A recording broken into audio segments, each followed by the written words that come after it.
అందరికీ నమస్కారం. నేను మీ నరేన్ రామాంజుల్ రెడ్డి, వైఎస్ఆర్సీపీ ఇన్ఛార్జ్ కమలాపురం. అందరికీ ఉగాది శుభాకాంక్షలు. ఉగాది పర్వదినాన రాష్ట్ర ప్రభుత్వం రాష్ట్ర ప్రజలపైన ఒక పిడుగులాంటి వార్త ప్రచురించింది ఈనాడు పత్రికలో. ఇవాళ ఈనాడు పత్రికలో పతాక శీర్షికలో వచ్చినట్టు ఏమిటంటే, రయ్యి రయ్యున సాగిపోదాం, పీపీపీ విధానంలో 10,200 కిలోమీటర్ల రాష్ట్ర రహదారుల అభివృద్ధి. సో రయ్యి రయ్యున సాగిపోదాం అనే దానిపైన ఎవరికి ఎటువంటి అభ్యంతరం లేదు. హ్యాపీగా రోడ్లు వేస్తే అందరూ స్వాగతిస్తారు. కానీ దీంట్లోనే మన కూటమి ప్రభుత్వం ఒక మెలిక పెట్టింది. ఆ మెలిక ఏమిటంటే, పీపీపీ విధానం అని చెప్పడమే కాకుండా రాష్ట్ర రహదారుల అభివృద్ధి కోసము అని అంటారు. రాష్ట్ర రహదారుల అభివృద్ధి కోసము అంటాను.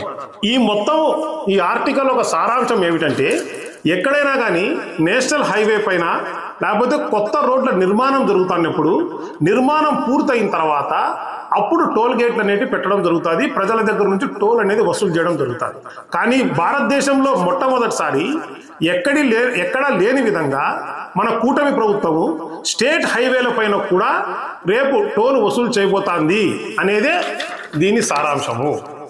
దీంట్లో 10,200 కిలోమీటర్లు పీపీపీ విధానంలో చేస్తారు, అభివృద్ధి చేస్తారు అని చెప్తున్నారు. అంటే ఈ రోడ్లు అనేది కొత్త రోడ్ల నిర్మాణానికి టోల్ వసూలు చేస్తే ఎవరికి ఎటువంటి అభ్యంతరం లేదు. అయితే ఆల్రెడీ ఉన్న రోడ్ల పైన వాటి అభివృద్ధి కోసం, అంటే మెయింటెనెన్స్ కోసం, ప్యాచ్ వర్కుల కోసం, లేకపోతే పక్కన గడ్డి అలా ములిసింటే అది కటింగ్ చేయడం కోసం, అంటే ఆల్రెడీ ఎగ్జిస్టింగ్ రోడ్డు యొక్క డెవలప్మెంట్ కోసము ఇది పెడతారు. అంటే రోడ్డు ఆల్రెడీ వేసేసినారు. అంటే ఇప్పుడు రోడ్డు దగ్గర ప్రజల దగ్గర ట్యాక్స్ కలెక్ట్ చేసిన తర్వాత రోడ్డు రిపేర్ చేస్తారు. మామూలుగా టోల్ ఎప్పుడు కలెక్ట్ చేస్తారు? రోడ్లన్నీ వేసేసినాక, ప్రజలు దానిపైన అంత సౌకర్యాలన్నీ కల్పించినాక అప్పుడు టోల్ వసూలు చేస్తున్నారు ఇంతవరకు. కానీ మొట్టమొదటిసారి ఇప్పుడు ఈ విధానంలోకి వెళ్తే ఫస్ట్ ట్యాక్స్ కలెక్ట్ చేసేసుకొని, టోల్ కలెక్ట్ చేసేసుకొని మళ్ళా ఆ రోడ్డు డెవలప్మెంట్ అనేది చేయబోతున్నారు అనేది దీంట్లో చెప్పకనే చెప్తున్నారు. కూటమి ప్రభుత్వం అధికారంలోకి రాకముందు ఏవి నిత్యావసర సరుకుల ధరలు పెంచము అని చెప్పినారు, ఇప్పుడు పెంచేసినారు. డీజిల్ ధరలు, పెట్రోల్ ధరలు తగ్గిస్తామని చెప్పారు, ఏమాత్రం తగ్గిలేదు. తర్వాత రిజిస్ట్రేషన్ ఛార్జీలు పెంచమని చెప్పినారు, అవి కూడా పెంచేసినారు. ఇప్పుడు లేటెస్ట్ గా స్టేట్ హైవే పైన కూడా మనం ప్రయాణం చేస్తే ఖచ్చితంగా మనము డబ్బులు చెల్లించక తప్పదు. ఈ రాష్ట్ర ప్రభుత్వం ఖచ్చితంగా ప్రజలను పీడిస్తూ బాధుడే బాధుడు లూటీ చేస్తుంది అని చెప్పేదానికి ఇదొక ఉదాహరణ. ఇప్పుడు మన ఫాస్ట్ ట్యాగ్ అనేది, ఇప్పుడు ఫాస్ట్ ట్యాగ్గా ఏదైతే ఉందో, రేపు ఈ విధానం అనేది వచ్చిన తర్వాత రోడ్డుపైకి మన వెహికల్ పోగానే అది సూపర్ ఫాస్ట్ ట్యాగ్ అయిపోవడం ఖాయము. మీ డబ్బులు డబుల్ స్పీడ్లో కట్టగాడడం ఖాయము అనేది క్లియర్గా అర్థమవుతుంది. అసలు రాష్ట్ర ప్రభుత్వం బాధ్యత ఏమాత్రము తీసుకోకోకుండా పీపీపీ అంటే ఇక్కడ పబ్లిక్ ప్రైవేట్ పార్ట్నర్షిప్, అంటే పబ్లిక్ అనే దానికి రిప్రజెంటేటివే రాష్ట్ర ప్రభుత్వం. కానీ రాష్ట్ర ప్రభుత్వం ఎక్కడ బాధ్యత తీసుకోకుండా పబ్లిక్ చేతి నుంచి డబ్బులు కట్టిస్తూ ప్రైవేట్ వాళ్లకు డబ్బులు ఇప్పిస్తూ, ఆ ప్రైవేట్ వాళ్ళు కూడా వాళ్ళ కాంట్రాక్టర్లే ఉంటారు. బిడ్లు వేసిన వాళ్ళు కూడా కాంట్రాక్ట్ తెచ్చిన వాళ్ళు వాళ్ళే ఉంటారు. సో వాళ్లకు డబ్బులు, కాంట్రాక్టర్లకు డబ్బులు ఇప్పడము, మళ్ళీ తిరిగి అది టీడీపీ వాళ్ళ నాయకులకు చేతికి డబ్బులు వెళ్ళడము, తర్వాత ప్రజల దగ్గర నుంచి బాధడము. సో ఇంకా ప్రభుత్వ పాత్ర ఎక్కడుంది? ఎక్కడా లేదు. మరి డీజిల్ నుంచి సెస్ కలెక్ట్ చేస్తున్నారు, పెట్రోల్ 1 లీటర్ దగ్గర సెస్ కలెక్ట్ చేస్తున్నారు. మరి అది రోడ్లు వేసేదానికోసమని కలెక్ట్ చేస్తున్నారు, రోడ్డు సెస్ అని. మరి అది ఎక్కడ పోతుంది? అదే విధంగా మనం ఒక్కొక్క వెహికల్ కొంటే లైఫ్ ట్యాక్స్ అనేది వస్తుంది. మరి ఆ లైఫ్ ట్యాక్స్ లో కలెక్ట్ చేసిన డబ్బులు ఈ రోడ్ల డెవలప్మెంట్ కోసమే వాడాలా. మరి అది ఎక్కడ పోతుంది?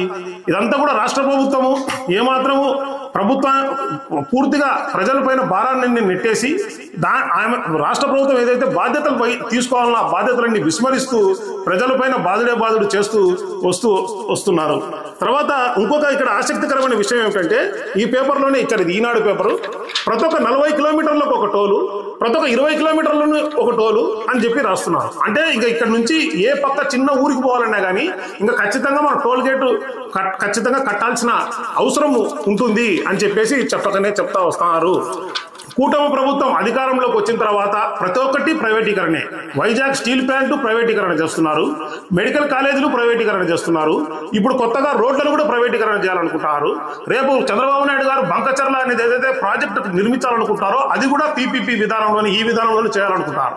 అంటే రాష్ట్ర ప్రభుత్వం ఏదైతే ప్రజలకు అందించాల్సిన సివిక్ అమ్యూనిటీస్ అంటే మీకు వాటర్ కావచ్చు, రోడ్డు కావచ్చు, లేదా లైట్లు కావచ్చు, అవి కూడా రాష్ట్రకు ప్రైవేటీకరణ చేసేసి ఎవరో ఒక ప్రైవేటు వాళ్ళ దయాదాక్షిణాల పైన ఈ ఆంధ్ర రాష్ట్ర ప్రజలు బ్రతకాల్సిన పరిస్థితి రాబోయే రోజుల్లో రాబోతాంది అని చెప్పేసి ప్రజలందరూ కూడా గమనించాలని కోరుకుంటున్నామని చెప్పేసి సవనీయంగా విజ్ఞప్తి చేస్తూ, ఖచ్చితంగా రేపు ఎప్పుడైతే ఈ పీపీపీ విధానంలో రోడ్లు అయితే వేసిన తర్వాత టోళ్లు ఎప్పుడైతే పెడతారో ఖచ్చితంగా వైఎస్ఆర్సీపీ పార్టీ ఒక గట్టి పెద్ద ఉద్యమం చేస్తుంది, ప్రజల తరపున నిలబడుతుంది, ప్రజలకు ఎప్పటికూ వెన్నుదన్నుగా ఉంటుంది.